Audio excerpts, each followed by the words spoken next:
আসসালামু আলাইকুম এভরিওয়ান। আশা করছি সবাই ভালো আছেন। আজকের রেসিপিতে গরুর মগজ কিভাবে সহজেই 5 মিনিটে পরিষ্কার করে রান্না করে নিতে পারেন সেই রেসিপিটি শেয়ার করছি। রেসিপিটি শেয়ার করার আগে বলছি, যারা এখনও আমার চ্যানেলটিকে সাবস্ক্রাইব করেননি, চ্যানেলটিকে সাবস্ক্রাইব করে পাশে থাকা বেল বাটনটিতে ক্লিক করে দিবেন। এতে করে আমি কোনো ভিডিও আপলোড দিলে আপনারা পেয়ে যাবেন নোটিফিকেশনে।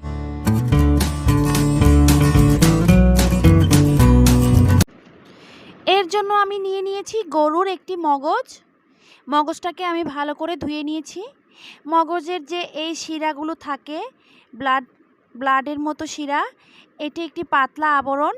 এইভাবে টেনে এই পাতলা আবরণটা তুলে নিলেই শিরাগুলো পরিষ্কার হয়ে যাবে। আমি ঠিক এভাবে টেনে টেনে এই পাতলা আবরণটাকে তুলে নিচ্ছি। এই পাতলা আবরণের ভেতরেও শিরায় শিরায় অনেক ব্লাড জমা হয়ে থাকে। আমি সেগুলোকেও ঠিক একইভাবে পরিষ্কার করে নিচ্ছি। আমি প্রত্যেকটি শিরা থেকে এভাবে রগগুলো তুলে নিয়েছি। এবার আমি ভালো করে পরিষ্কার করে ধুয়ে রান্না করতে চলে যাব। রান্নার জন্য চুলায় আমি একটি প্যানে দিয়ে দিয়েছি তেল, 2টি দালচিনি, 4 থেকে 5টি এলাচ আর 2টি তেজপাতা। পেঁয়াজ কুচি দিয়ে এখন আমি পেঁয়াজটাকে হালকা বাদামি করে ভেজে নিয়েছি।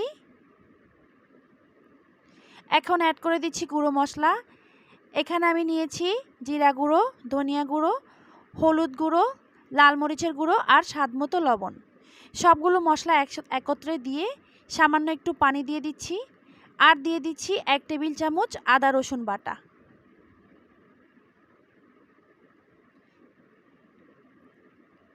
এবার সবগুলো মশলাকে আমি ভালো করে কষিয়ে নেব। মশলাটা যত ভালো করে কষিয়ে নেবেন এই রান্নাটা খেতে ততই ভালো লাগবে। আমি মশলাটাকে বেশ কিছুক্ষণ সময় নিয়ে ভেজে নিয়েছি। এখন দিয়ে দিচ্ছি মগজটা দিয়ে আমি ভালো করে নেড়ে একদম ভর্তা ভর্তা করে নেব। ঠিক এভাবে চামচ দিয়ে আমি ভর্তা করে নিচ্ছি।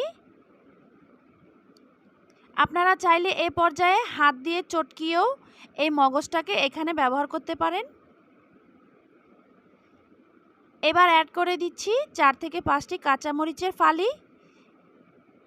আমি বেশ সময় নিয়ে এই মগজটাকে নাড়াচাড়া করে রান্না করে নিচ্ছি।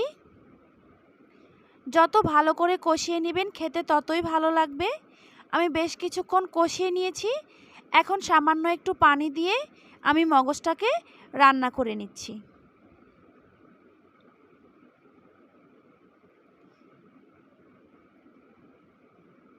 আমি মগজের পানিটা শুকিয়ে আসা পর্যন্ত রান্না করে নিয়েছি। মগজের পানিটা একদমই শুকিয়ে গেছে, একদম ভুনা ভুনা হয়ে গেছে।